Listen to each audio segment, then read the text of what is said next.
Africa has had its share of political and humanitarian crises, as well as protests, violence and increasing terror attacks in 2016.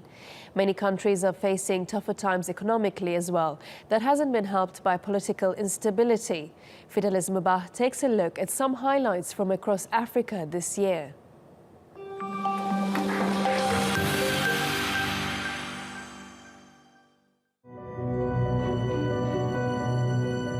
Africa witnessed many remarkable moments in 2016, but also events people wished never happened.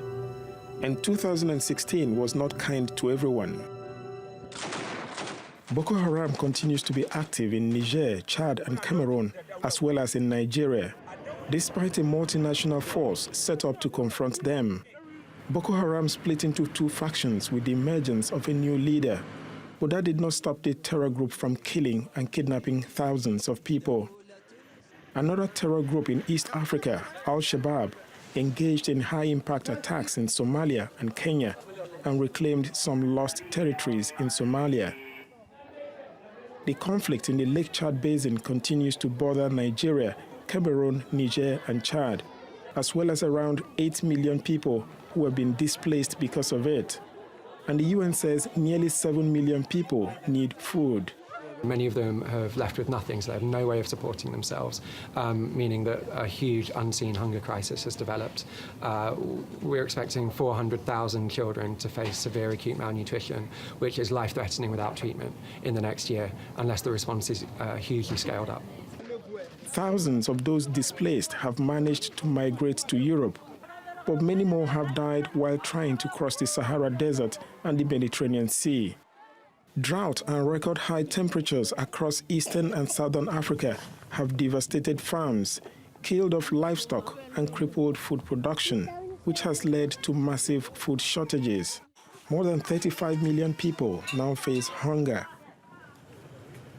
The continent also witnessed political crises. In South Sudan, disagreement between President Salva Kiir and his deputy, Riek Machar, resulted in a conflict. Thousands were killed, millions displaced, and Riek Machar fled into exile with some of his fighters. Yoweri Museveni of Uganda and Denis Sassou Nguesso of Republic of the Congo have consolidated their long grip on power. After being in office for about 3 decades, they now have another 5 years in office. Zimbabwe's 92-year-old president, Robert Mugabe, who has ruled for 36 years, has been cleared to seek re-election in 2018. But attempts by President Joseph Kabila in the Democratic Republic of Congo to extend his term in office resulted in a crisis, leading to the killing of some opposition supporters. He will remain the president of the republic because the constitution demands it. Doing otherwise will violate the constitution. President John Mahama of Ghana and Yahya Jammeh of Gambia, however, lost a bid for re-election.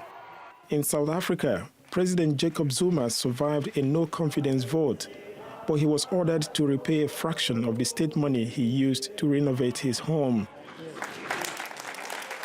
The African Union launched a unified passport to ease travel and business across the continent.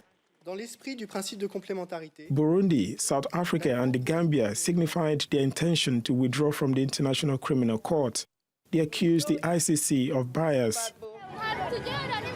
Africa's economic growth dropped to less than 2%, its lowest level in more than 20 years. From the forex crisis, drop in oil prices, high inflation to increasing unemployment, its biggest economy, Nigeria, slipped into recession. This sharp decline in aggregate growth reflects the challenging conditions in 3 of the largest economies in Africa: Nigeria, South Africa, Angola.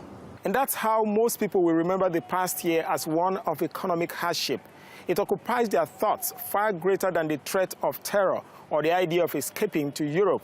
And it's here in places like Abuja, with its dynamism and change, that people hope for a better year ahead. Fidelis Mubah, TLT World, Nigeria.